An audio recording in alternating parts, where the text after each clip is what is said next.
Hare Krishna, dear devotees. Thank you for joining His Holiness Candramauli Swami's daily class today. Welcome, Maharaj. Hare Krishna. So today we will be moving on to Srimad Bhagavatam, Canto 2, Chapter 7, Verse 52. So if devotees are able to put their camera on, that would be really nice. And I will begin sharing the screen with the verse. Is it 51 or 52? 52. Mm-hmm. We did 51 yesterday? Yes, I believe it was 51 yesterday. Okay. Can you see my screen, Maharaj? Perfectly. Perfect, thank you. Om Namo Bhagavate Vasudevaya. Om Namo Bhagavate Vasudevaya. Om Namo Bhagavate Vasudevaya. Yataharo Bhagavati Nirnam Bhaktir Bhavishyati Sarvatmanyakila Dare Iti Sankalpya Varnaya. Please describe the science of Godhead with determination and a manner by which it will be quite possible for the human being to develop transcendental devotional service unto the personality of Godhead, Hari, the supersoul of every living being and the sunum bonum source of all energies. Srimad Bhagavatam is the philosophy of devotional service and the scientific presentation of man's relationship with the Supreme Personality of Godhead. Prior to the age of Kali, there was no need for such a book of knowledge to know the Lord and his energies.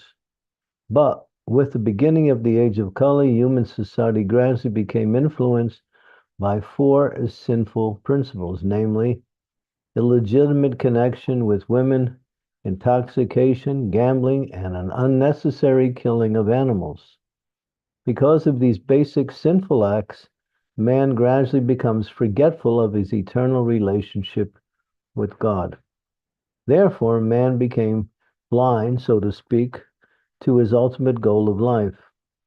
The ultimate goal of life is not to pass a life of irresponsibility like the animals and indulge in a polished way in the four animal principles, namely eating, sleeping, fearing, and mating. For such a blind human society in the darkness of ignorance, Srimad Bhagavatam is the torchlight to see things in the proper perspective. Therefore, it is necessary to describe the science of God from the very beginning, or from the very birth of the phenomenal world. As we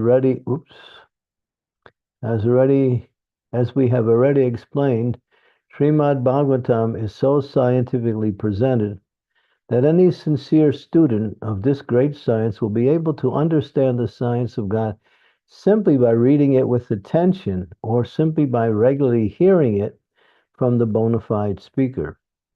Everyone is hankering after happiness in life, but in this age, the members of human society, blind as they are, do not have the proper vision that the personality of Godhead is the reservoir of all happiness because he is the ultimate source of everything. Janmad yasya yataha. Happiness and complete perfection without hindrance can be achieved only by devotional relationship with him.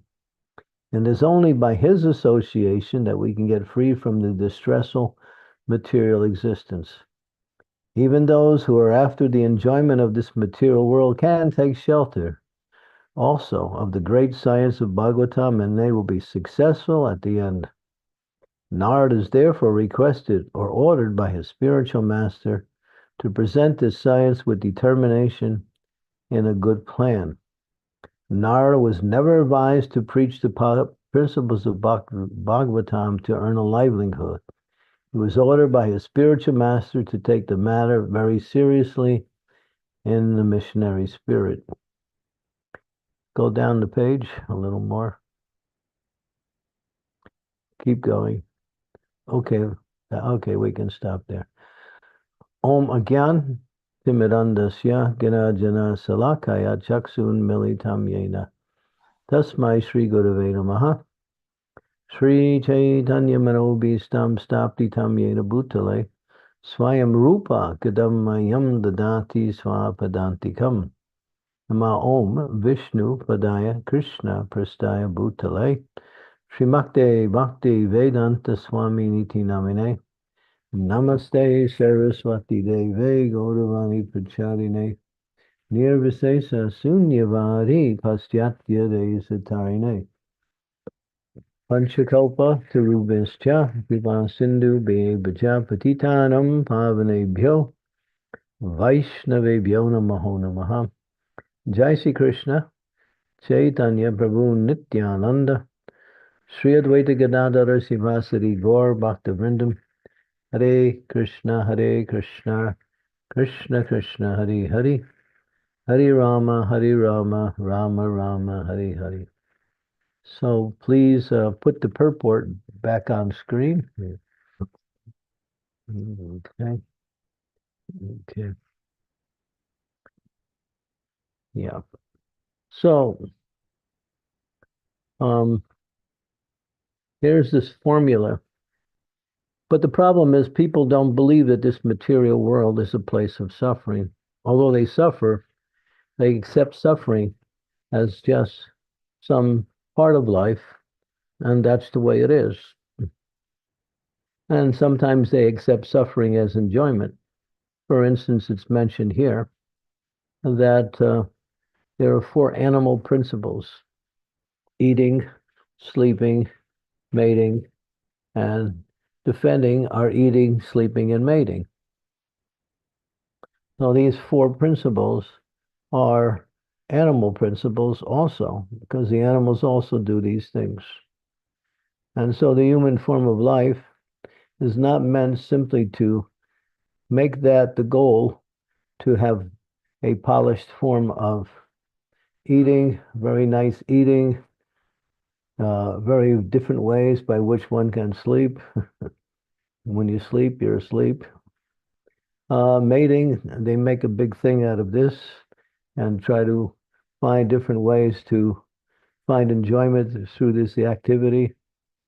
And we have the defense program, which is to create an environment by which I can continue in these activities and develop them more. So they see this as the goal of life, or the happiness that comes by way of living in the material world. But these are simply necessities of the body. That's all. And they're not meant to be used in a way for enjoyment, but for necessity. That's all. If there's any enjoyment, that's a byproduct, but the activity is a necessity. And so people think, well, if I can perfect these activities, have better eating, better sleeping, better mating, and better arrangements for these 3 activities, then I'm successful in life. And if I can include others who are my friends and family members, then we can all enjoy together. Just like Prabhupada tells one story where one preacher, he's preaching to some drunken person who likes to drink. And he's telling him directly, if you drink, you're going to go to hell. And the man says, well, my father drinks. Yes, okay, he'll go to hell too. My mother, she drinks. Well, she'll go to hell. And my friends, they also drink. They'll go to hell. So the man says, well, hell will be heaven because we'll all be together again. So this is the way people think. I think if they can together enjoy in the bodily activities and somehow make it seem like some enjoyment, they fool themselves thinking it is.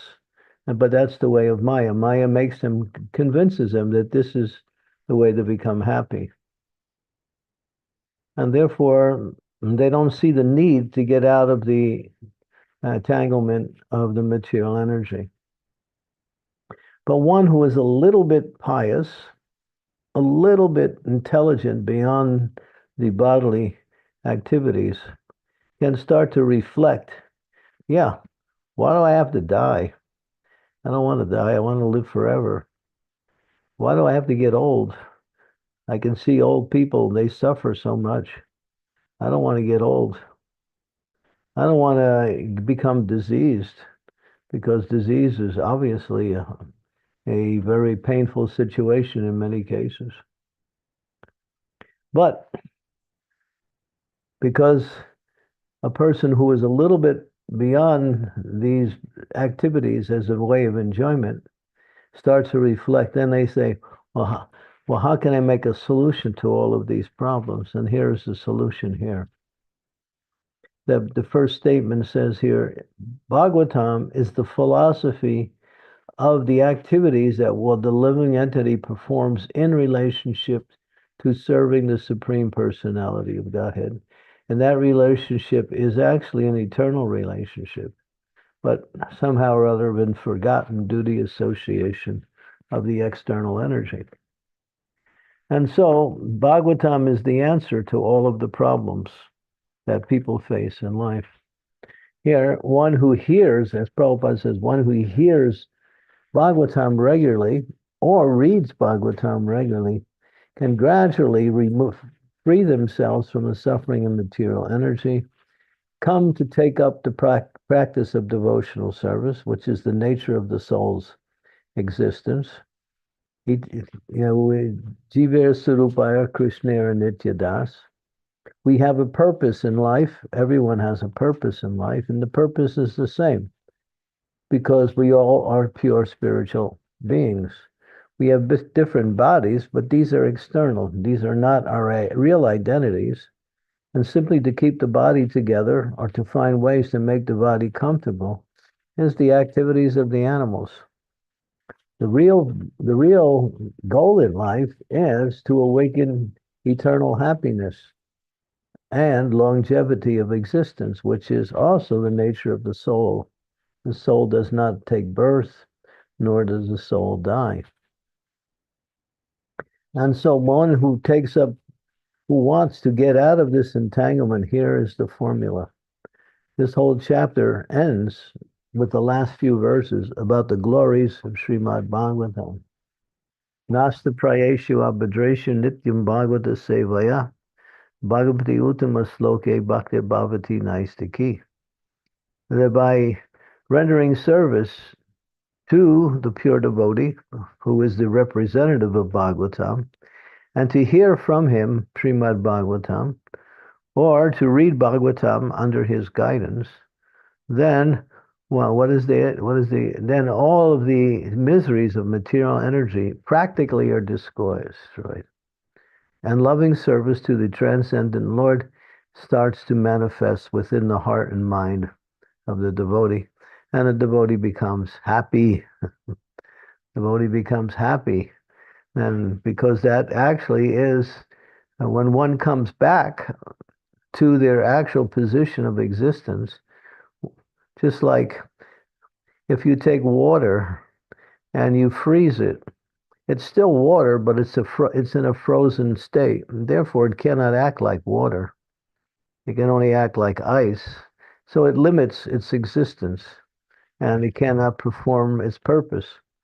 But if you bring the water, if you melt the ice and bring it back to water, then it can function the way it's meant to function, as water. So in the same way, we come to this material world and we're functioning different than who we actually are.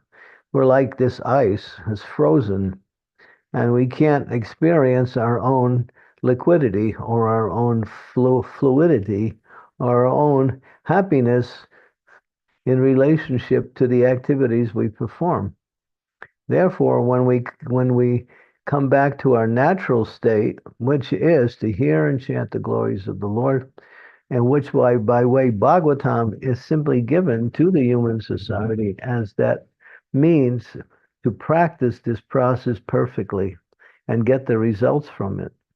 Shravanam Kirtanam Vishnu Smaranam, to hear and chant the glories of the Lord. Bhagavatam explains in the beginning of this same canto, in the first chapter of the second canto, verse number 5, that hearing and chanting and remembering the glories of the Lord, one becomes free from all fearlessness, all fearfulness, and all material miseries.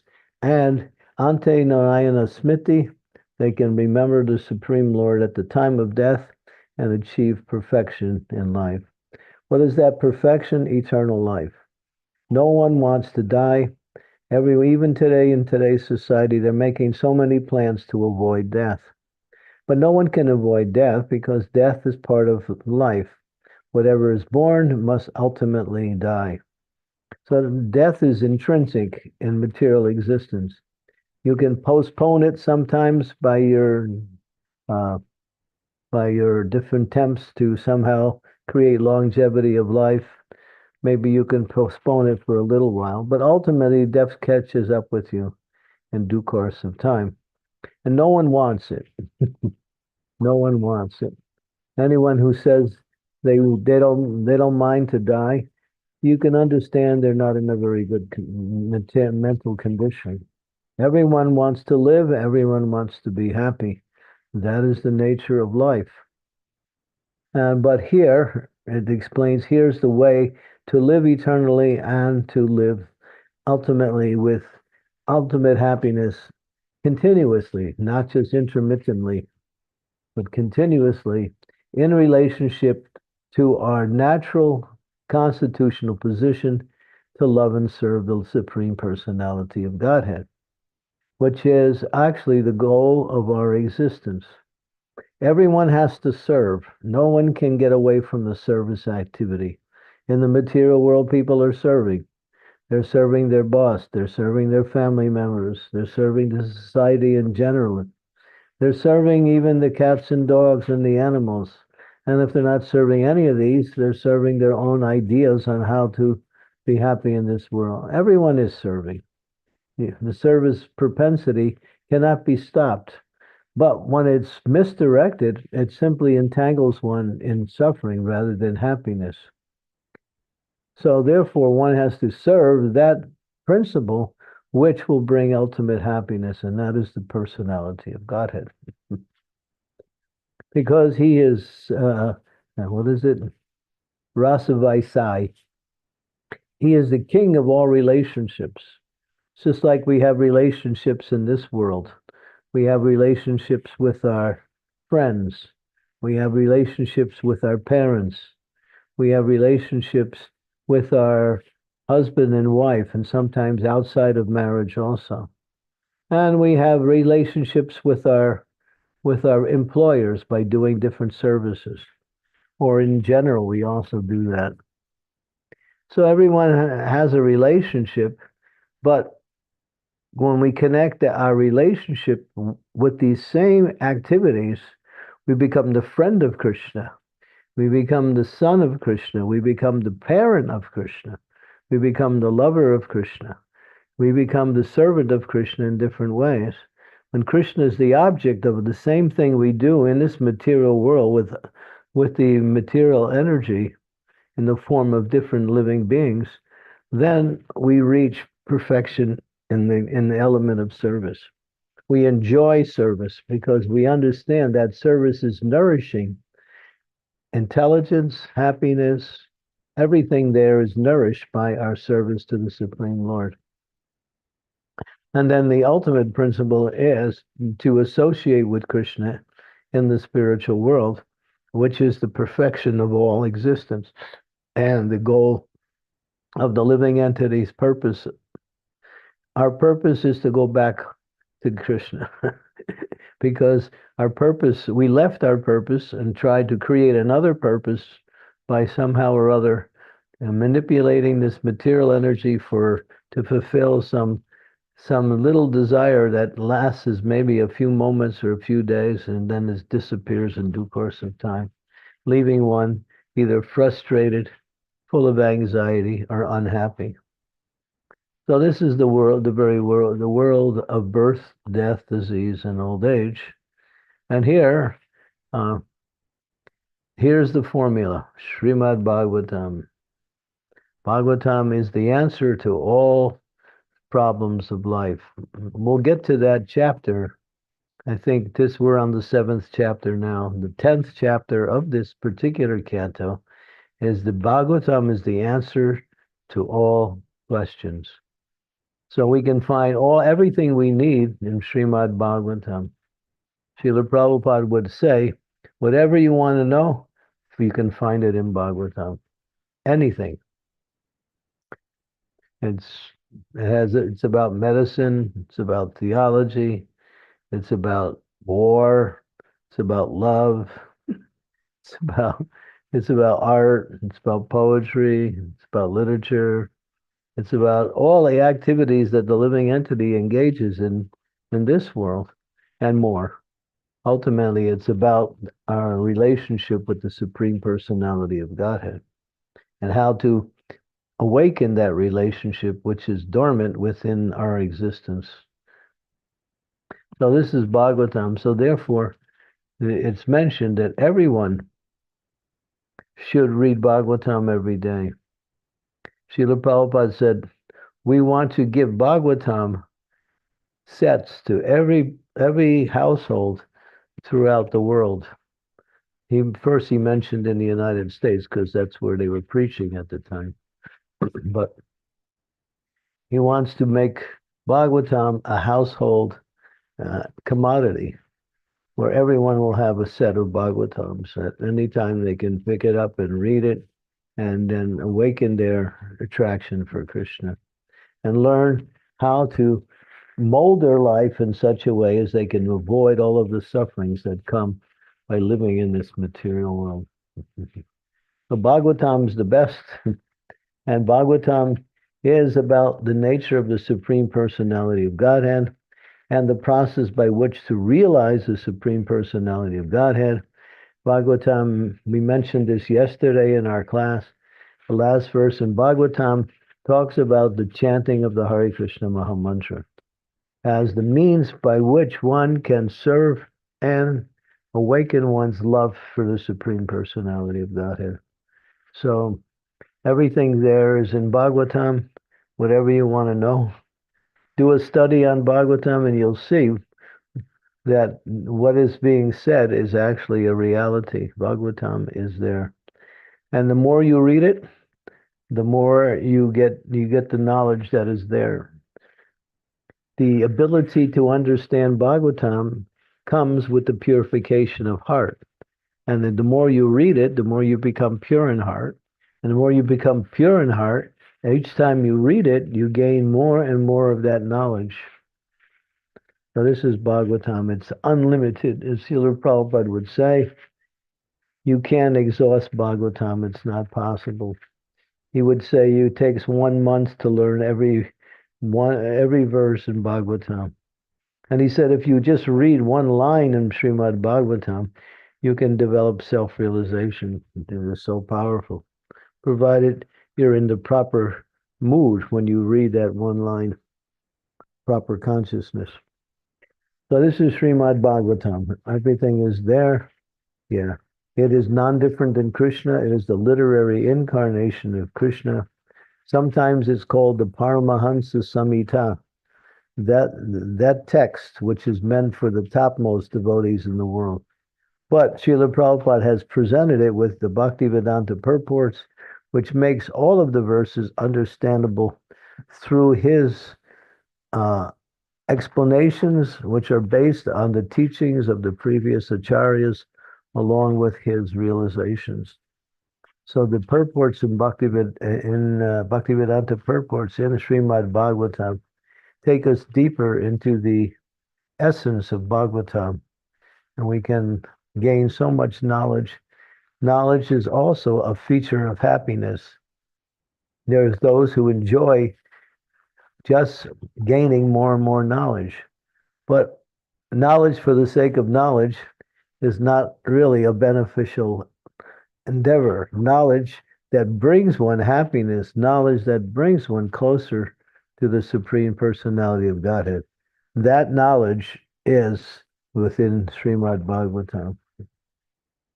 Okay, so make it a point to every day read Bhagavatam, put some time aside and just read.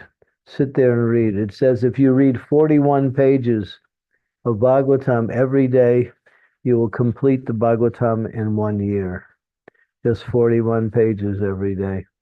You can read more or less, whatever you can, but read something every day and try to understand it. We're having our classes in Bhagavatam. That is very nice. But we also encourage the devotees to take personal time to sit down, maybe with some friends or even by yourself, and just go into Bhagavatam and try to understand what is being said in these, what we say, this incarnation of Krishna in literary form. It is the best of all religious scriptures. Okay. Hare Krishna. Hare Krishna, thank you. Thank you, Maharaj, for emphasizing how important it is for us to read the Srimad Bhagavatam and that this is the solution for us all. I think we're so fortunate to have these classes. So I think it's a great opportunity for devotees. If they have any questions, you can raise your hand or maybe put it on the chat and then we can go through.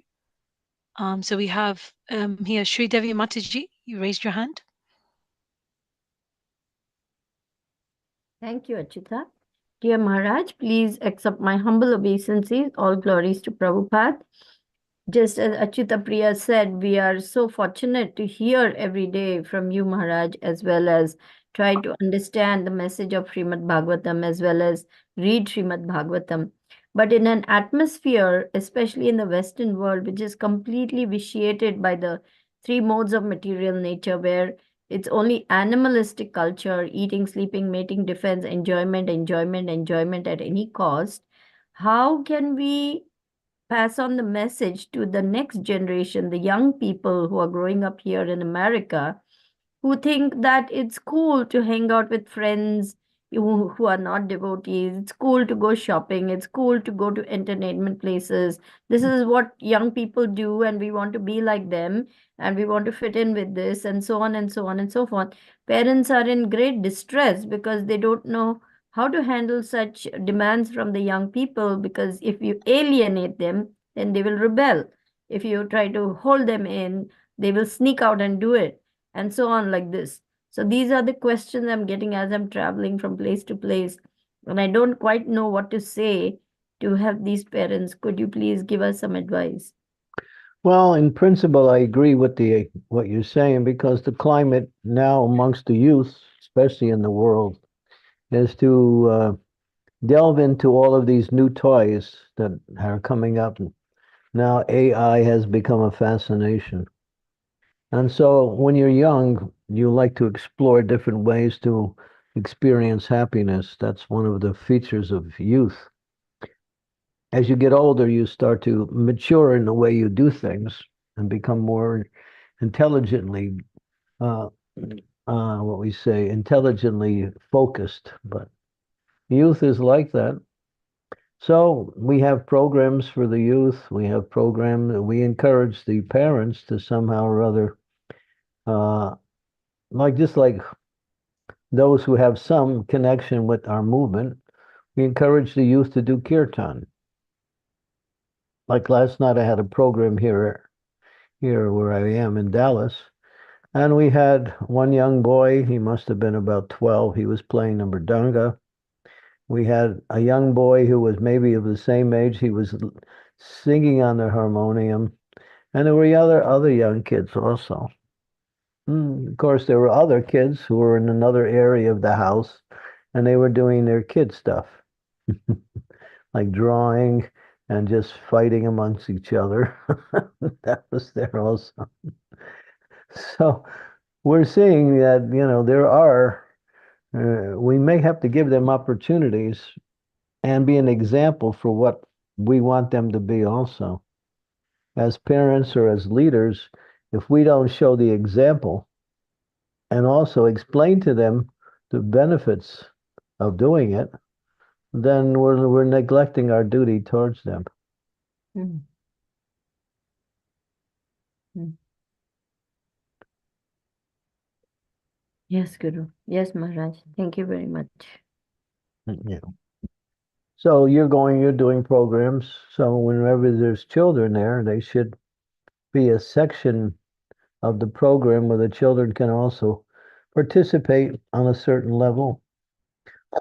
If they can't participate, at least they can, just like the kids that weren't participating in my program last night, they were drawing.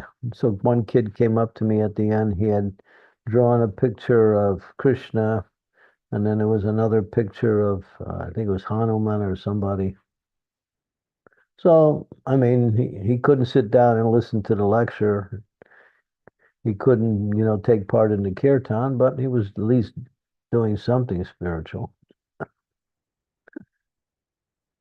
So we have to guide the children in the right direction.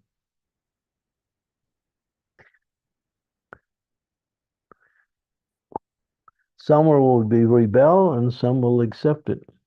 Mm. Can you do? Yes, Maharaj. Thank you very much. Thank you, Shudev Mataji, for that question. Krishna Kairaj Prabhu, please go ahead. Maharaj, please accept my humble obeisances. All glories to Srila Prabhupada. All glories to you, Maharaj. All glories to all of the devotees. Maharaj, you mentioned that when reading from the Bhagavatam, we must be in the correct mood to be able to absorb and digest that knowledge. So what is the best way for us to prepare ourselves to be always in the right mood? Yeah. Approach Bhagavatam as Krishna himself in literary. So you approach in a prayerful mood. A mood of devotion, a mood of receptivity, wanting to know, wanting to understand. Read with the idea to understand. Read in a prayerful mood. Actually, you can, as you're reading the words, you can also present and offer those words back to Krishna in the form of a prayerful mood. So, yeah, I mean, we do have different ways to. I have a list of 10 things that you should incorporate, and when you begin your reading, one of them is prayerful mood. The other one is say you're going to read, I'm going to read for at least an hour. You put a time feature on your reading, and then for that 1 hour, you just focus on the reading, or 2 hours or whatever, like that. And then read either out loud or to yourself, depending on the best way you can receive them. Some like to read out loud, some like to read quietly, whatever works better for you. When you're done reading, reflect about what you read while you're reading. Keep a notepad there and write something down that is outstanding in your reading. These are all ways we can get the most out of reading.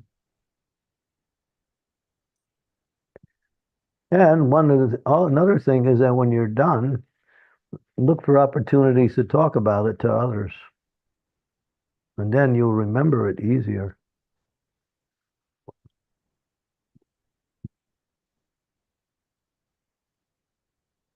These are different ways to open up the knowledge which is available.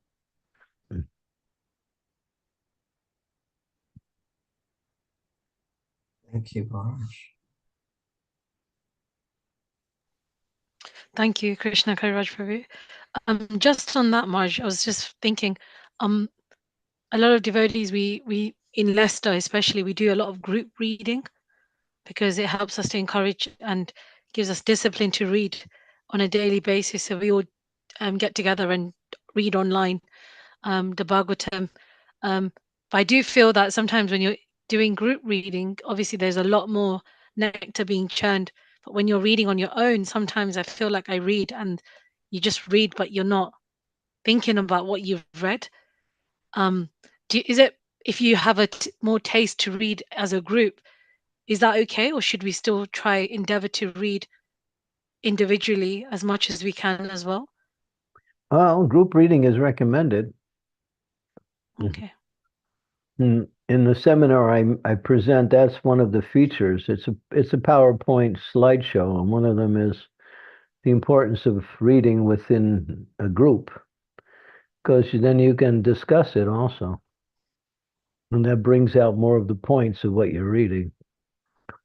One of the programs that we've developed in our society is called Bhakti Vriksha, which not encourages, but there's a big part of Bhakti Vriksha where you sit and you read together and you look for the points that you're reading and then you discuss them one by one.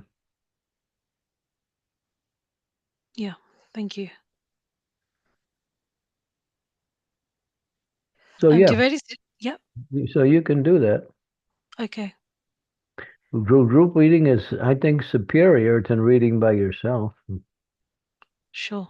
in terms of retaining the knowledge that you could come in contact with.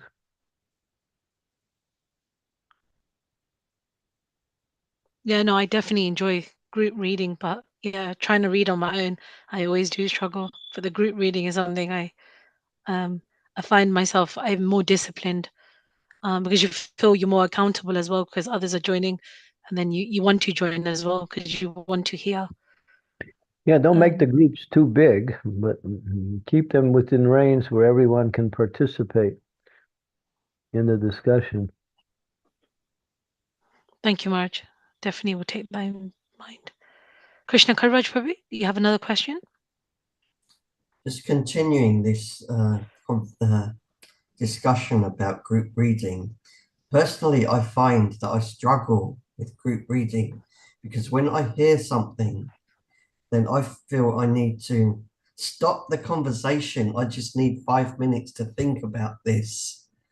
And I can't think about it while the conversation is continuing or a speaker is continuing to speak. I just need to, and then if I wait, then I lose it.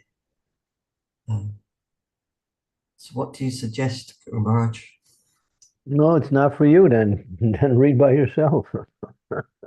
What can I say? Or try to adjust. Either one. If you get more out of reading by yourself, where you can stop, reflect, and think about what you're reading, then do that. Mm.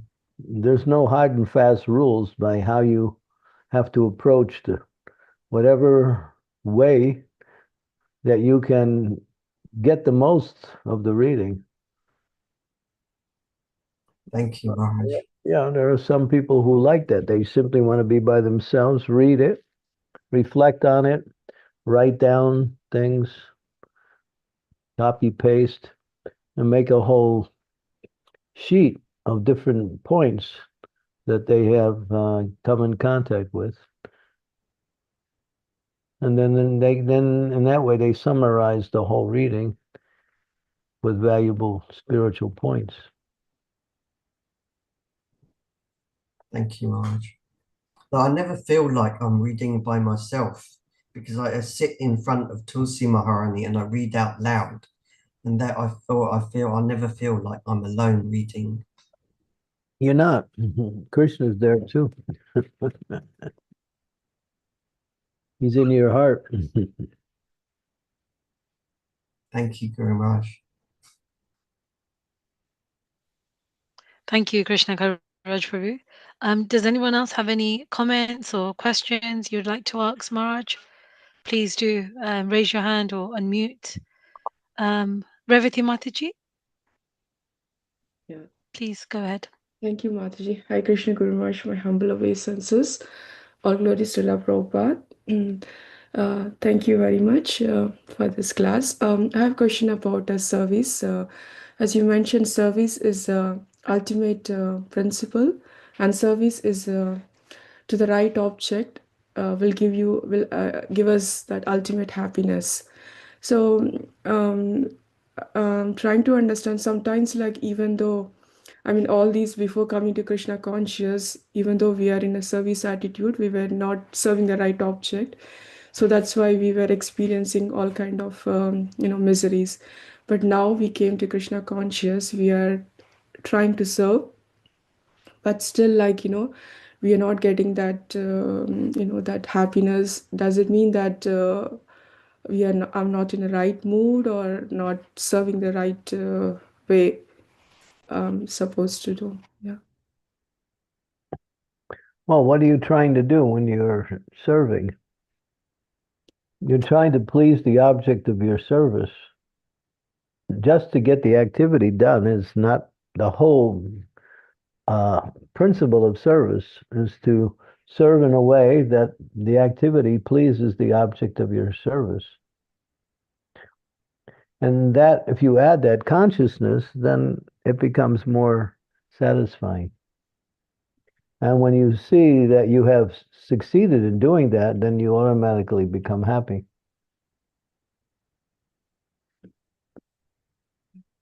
Yeah. So not only the service, but the mood of service. Yes, Kumarsh, yeah. Thank you very much. Yeah, it's very important, as you said, like to read Bhagavatam, all these things, so we can have the proper mood and attitude and serve in a right way. Yeah. It's like you serve in the family too. Sometimes the family members, they appreciate it, and sometimes they don't, but still you go on with your service anyway. So we have to serve, even if we're not feeling the transcendental happiness that comes. That will come as we purify our consciousness through the process of hearing and chanting and serving. That will come. Never give up the service. Just give up the idea that the service is about making me happy. Give up that idea. Yes, Guru Maharaj. Yeah. Sometimes, like when we serve the object, duplicity also, disturbs your consciousness. What do you mean? Sometimes, we all are sadhakas, we are still struggling with the modes. So we experience those modes from others, like whom we are serving.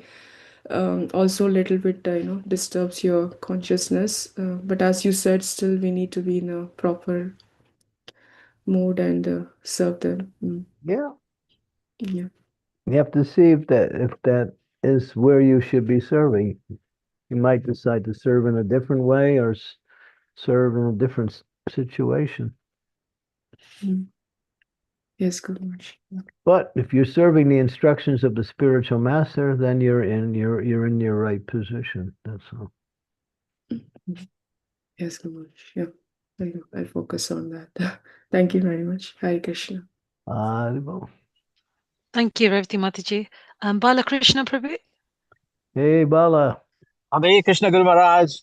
Please accept my humble obeisances. All glories to you, all glories to Srila Prabhupada, and all glories to all Vaishnavas everywhere.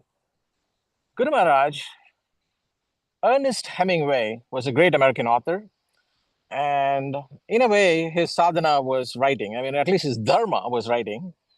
So he used to say something about his sadhana, his writing. He used to say that on certain days, he was seized of inspiration. He would sit down, the pages, the words would flow, and everything would be glorious. And other days, he would struggle and struggle and struggle, but he would make himself sit down and make himself write. And then he said, after a month, he couldn't tell the difference of which one was which. So I am going to a place where, is it true of sadhana also? Even if we struggle as sadhakas, some days it comes easily, some days there's ruchi, some days it's a chore, but is the end result the same? It will be if you continue in that way. Yeah. Yeah. Yeah, because sadhana is the foundation by which we develop the consciousness to engage in devotional service or the practical activities of devotional service. And sadhana is also the basis of watering the root of our bhakti. Hearing, chanting, just like it says, when you take initiation, the spiritual master plants the seed of bhakti within you. That is initiation. And then the watering process is chanting, hearing about Krishna, reading Bhagavatam, like that, serving the Vaishnavas. And you're watering that seed, and the seed is growing into a small plant.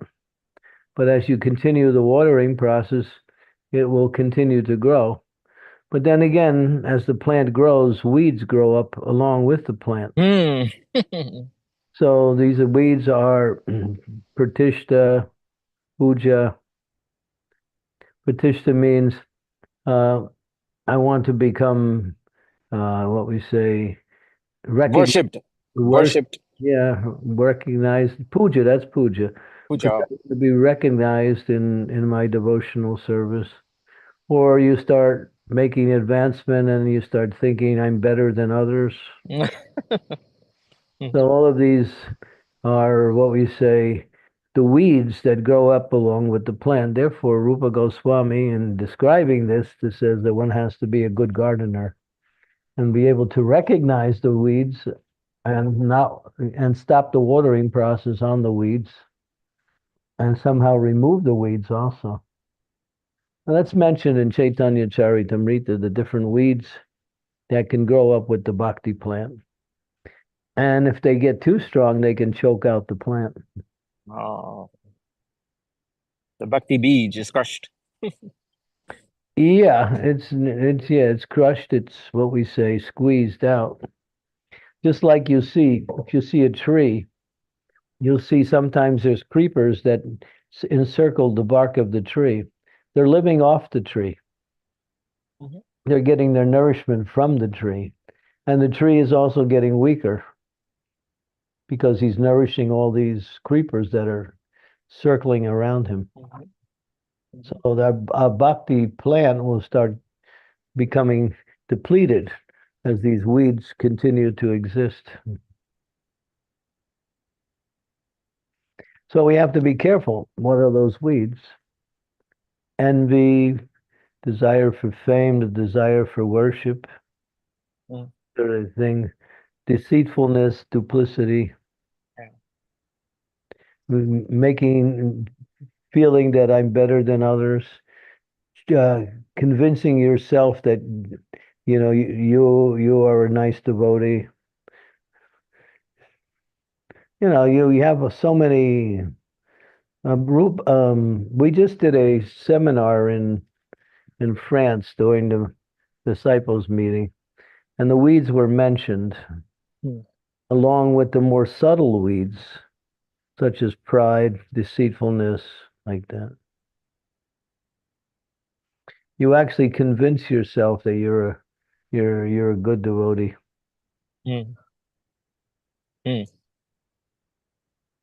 Very dangerous. It is. It can be.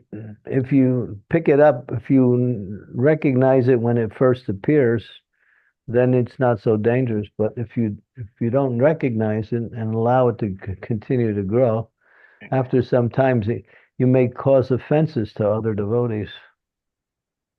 Is that why? Is that why the most exalted of devotees in the Vaishnava tradition, they say they are lower than a blade of grass, Maharaj?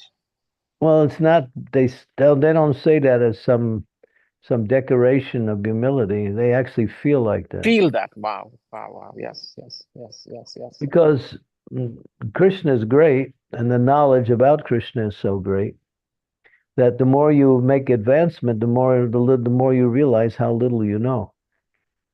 When you start off in Krishna conscious, you think you're so great, you know. One year you're practicing really enthusiastic, and you think, well, you know, I got it. Yes. But you hear about stories of Bhagavatam and Mahabharata. There were people staring right at Krishna who did not get Krishna, around him, near him. They're not getting Krishna. They're Right. They were. I mean, there were people who surrounded Krishna that were not devotees, right? I mean, there Well, was. well, the thing is, when Krishna was personally present on the planet, millions of people came in contact with him, but how many actually knew who he was? Right. Right. Right. Yeah, it says only, Prabhupada said between 100 and 200 actually knew who he was. Wow. Wow. Yeah. Although there were millions of people around him. The Kuntis and the Vidurs and a few. Yeah. Yeah. Arjun. Yeah. And there was some who knew who he was and didn't want him around either. Right. Right. God is interfering with my sense gratification. Sense gratification. My glorification. Yeah. Yeah, my sense gratification is my worshipful deity, and God is interfering with that. Therefore, let me reject God so I don't have this guilt feeling anymore. Yeah. People feel guilty about doing the wrong thing, so they get rid of the source of guilt, which is Krishna. Then they can go on and be in the illusion that everything is okay.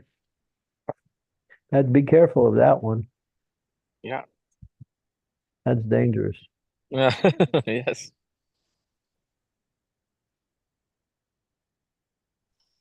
Thank you, Maharaj. Thank you. Thank you, Balakrishna Prabhu.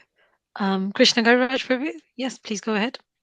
Thank you very much. When you were speaking on the purport about all the things that we must do to get out of this contaminated material consciousness and gain Krishna consciousness, and I feel that when we endeavor to intensify our determination, then whilst we do feel the benefits, and a devotee is said to be fearless, and we're less concerned about things that we may have feared. But I feel there's a new fear that emerges. Like the other night, I was like, just woke up in the middle of the night. I was really, really fearful. And then I was like thinking, why? I've got no reason to be.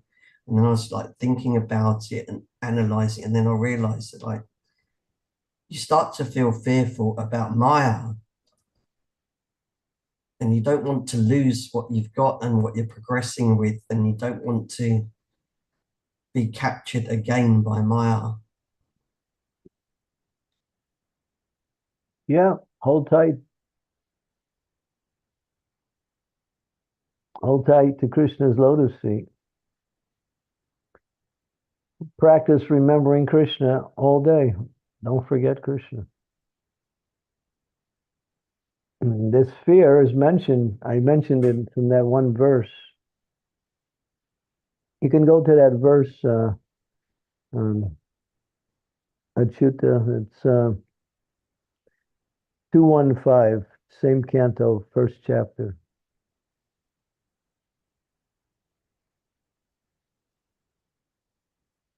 Abhayam.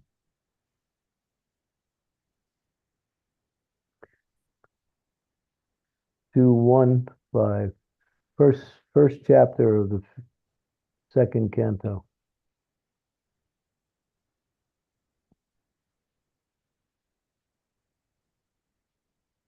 Not first canto, second canto. First chapter. Number 5. Tasmat Bharata Sarvatma Bhagavan Ishvara Hari Srotavya Kirtitavtavcha Smartavya Chetata Bhayam. O descendant of King Bharat, one who desires to be free from all miseries must hear about, glorify, and also remember the personality of Godhead, who is the super soul, the controller, and savior from all miseries.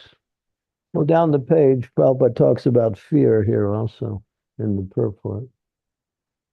Yeah, go down farther. I think he ends up here. Here is it. For all of them, one and the same process applicable for achieving desire. Everyone wants to be free from all kinds of fear, and everyone wants to the fullest extent of life. The perfect process for achieving this is recommended in Srimad Bhagavatam. So, and then here it says, hearing about and glorifying the Lord are identical with the transcendental nature of the Lord. And by doing so, one will always be in the association of the Lord. This brings freedom from all sorts of fear, not just fear in general, but all sorts of fear. So Prabhupada mentions this point, how to become abhayam, free from fear, by following this process of hearing and chanting and remembering the Supreme Personality of Godhead. Otherwise, there's no other solution.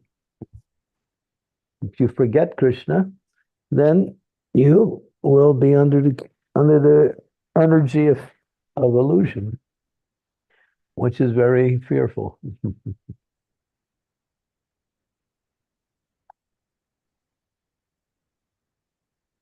People live in fear all the time. People are so afraid. They act like they're not, but they are inside. They're very fearful.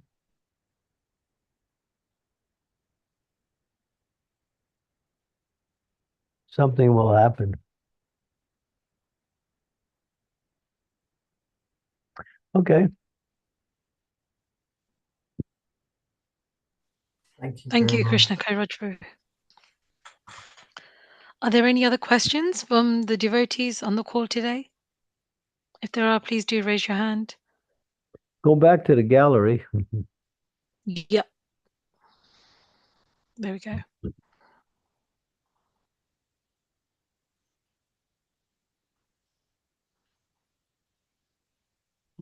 The same people ask questions all the time. What about the rest of you? There's your opportunity now, everyone, to please ask the question. Maharaj, I have show three. your camera. Maharaj, I have 3 questions. I'm just joking, Maharaj. Well, give 2 of them to 2 other people so that they can ask.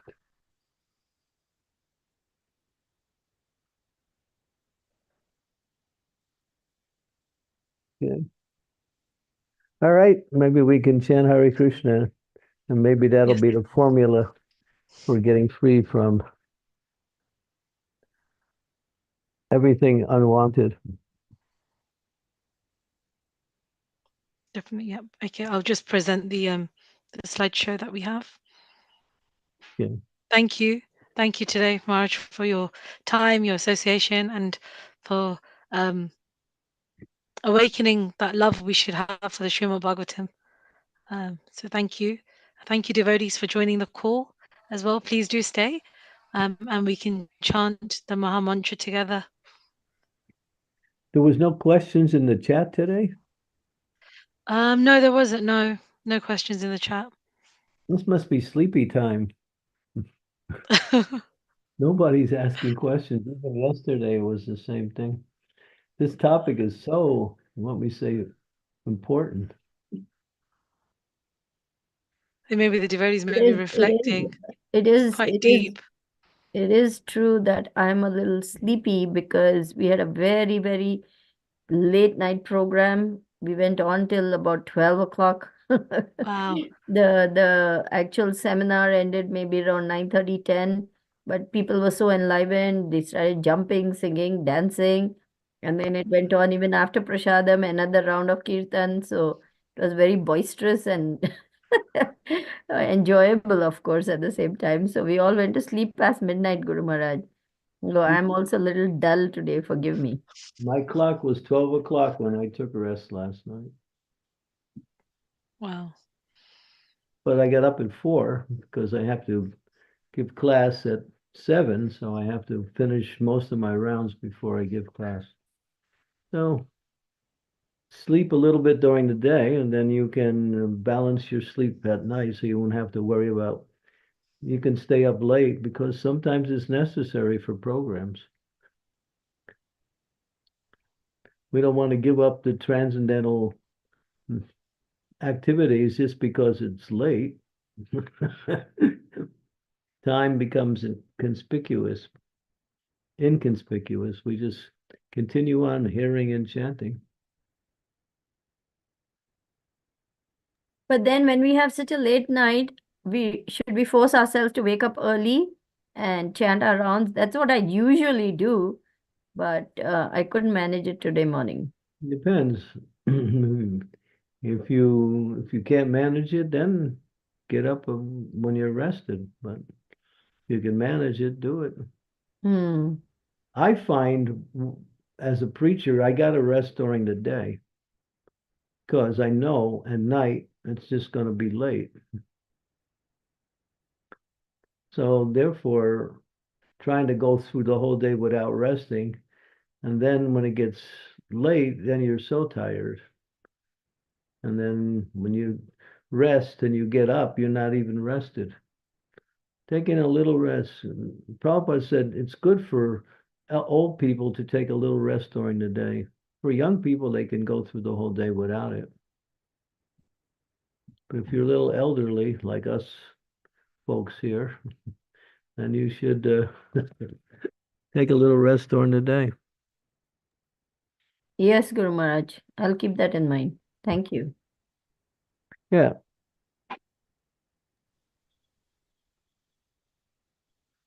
Okay, so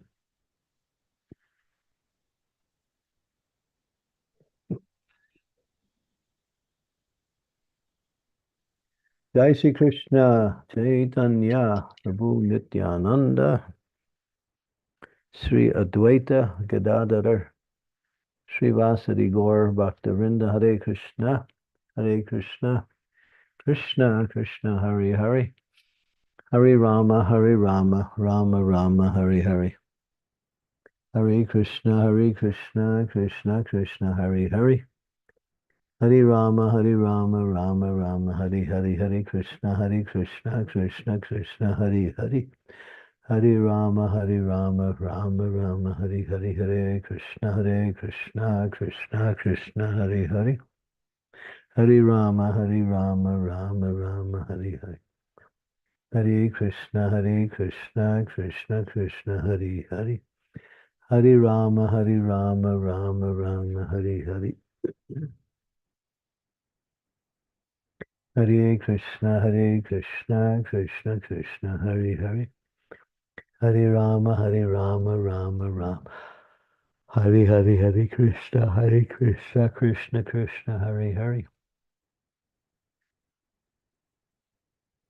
Krishna